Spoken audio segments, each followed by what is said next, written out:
Saudara-saudara, tahukah bahwa yang namanya isolasi itu ada maknanya, ada maksudnya.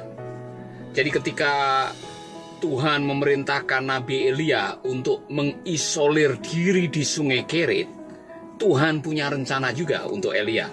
Dan Tuhan punya rencana untuk umat Israel sebagai bangsa. Jadi jangan pesimis, jangan marah, jangan overreaktif ketika Bapak Presiden dan para aparat, pemimpin-pemimpin kita meminta kita untuk melakukan social distancing atau mengisolir diri, kerja dari rumah, ibadah dari rumah.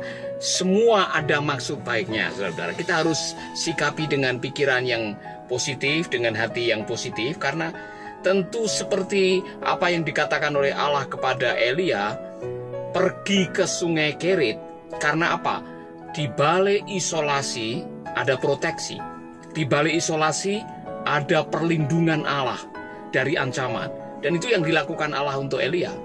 Setelah dia mengucapkan nubuatan bahwa akan ada kemarau panjang yang akan melanda Israel, maka Elia diperintahkan untuk pergi ke Sungai Kerit, jalan kaki di bawah terik matahari, bergumul dengan debu dan pasir.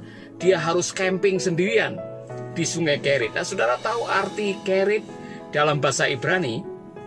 Kerit itu artinya cut off, diputuskan, diasingkan. Social distancing mungkin bisa diartikan seperti itu. Jadi Elia harus melakukan social distancing, dia harus melakukan camping sendirian. Karena apa? Tuhan mau melindungi dia dari musuh. Saudara, ada baiknya untuk beberapa minggu ini kita mengurung diri di rumah, jauh dari kerumunan, supaya kita bisa terbebas dari ancaman virus corona. Oleh karena itu jangan pernah melawan atau membantah atau violate the rule yang sudah ditetapkan oleh pemerintah. Amin. Saudara, yang kedua, cut off. Kerit itu artinya cut off, diputuskan dari apa? Kesombongan. Menyendiri adalah kesempatan untuk kita mengevaluasi hati dan sikap hidup kita. Saudara-saudara, Elia pada zaman itu, dia adalah the rising star, seorang nabi yang baru naik daun. Dia menjadi terkenal, menjadi nabi bagi bangsa Israel.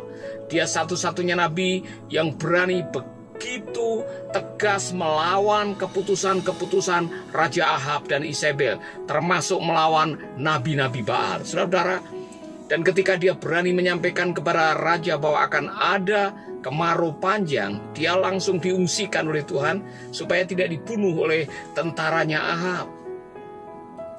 Allah ingin supaya Elia menyadari bahwa karunia nabi itu datangnya dari Tuhan. Jangan sampai setelah kita menjadi nabi kemudian terkenal, kita lupa siapa yang memberi karunia.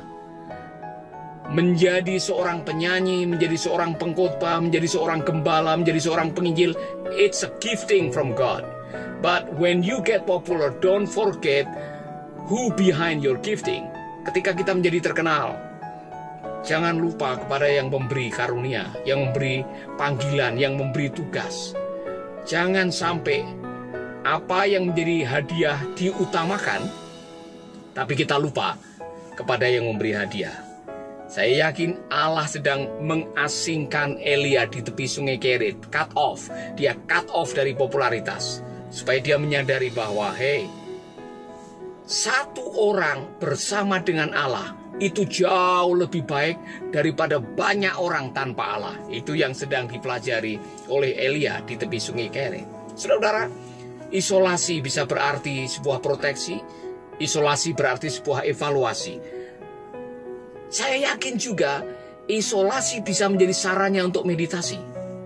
Disitulah Elia mulai menyadari bahwa Tuhan bisa memakai siapa saja, termasuk burung gagak yang dianggap najis, yang dianggap tidak layak untuk dipakai oleh Tuhan. Ternyata burung gagak bisa dipakai oleh Tuhan untuk kasih makan dia pagi dan siang.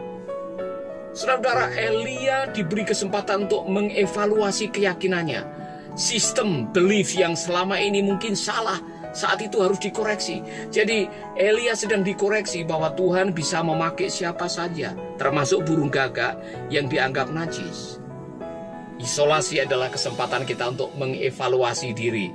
Kalau ada yang salah, kita ganti dengan yang benar. Kalau ada yang jahat, kita ganti dengan yang baik, saudara-saudara. Amin. Yang terakhir, saya bisa membayangkan betapa luar biasanya keajaiban demi keajaiban Tuhan. Setiap pagi, Elia bangun, langsung sudah ada makanan daging dan roti. Sore malam dia sudah ada makanan yang disediakan, dan jauh di lubuk hatinya, saya yakin Elia belajar sesuatu. Tuhan yang memanggil saya, Tuhan yang memelihara saya, Tuhan yang mengutus saya, Tuhan yang akan menjaga hidup saya, Tuhan yang mengutus hidup Anda, Tuhan yang memelihara Anda, Tuhan yang memberi tugas kepada Anda, Tuhan yang akan memberi segala sumber daya buat Anda. Allah yang mengutus kita, Allah yang akan menjaga dan memelihara kehidupan kita. Ada sesuatu yang saya sebut dengan intimasi. Jadi isolasi adalah kesempatan untuk membangun intimasi. Saya yakin sekali Elia mengalami kebangunan rohani setelah beberapa hari di Sungai Kerit. Karena di sana dia belajar merasakan apa yang menjadi perlindungan Tuhan. Dia mengevaluasi keyakinan. Dia membangun kedekatan dengan Tuhan untuk persoalan yang berikutnya. Karena masih ada tugas yang berat yang harus dihadapi. Dan Tuhan tidak menyingkapkan sekali. Nanti setelah Sungai Kerit kering, dia harus pergi jalan kaki jauh untuk bertemu dengan seorang janda. Dan di sanalah dia akan dipelihara oleh Allah. One day at a time. Dalam situasi yang sulit seperti ini, saudara-saudara, jangan lupa isolasi ada baiknya. Maknai dengan mengisolir diri, datang kepada Tuhan, banyak berdoa, bermeditasi, bangun intimasi, dan rasakan intervensi dari Tuhan. God bless you.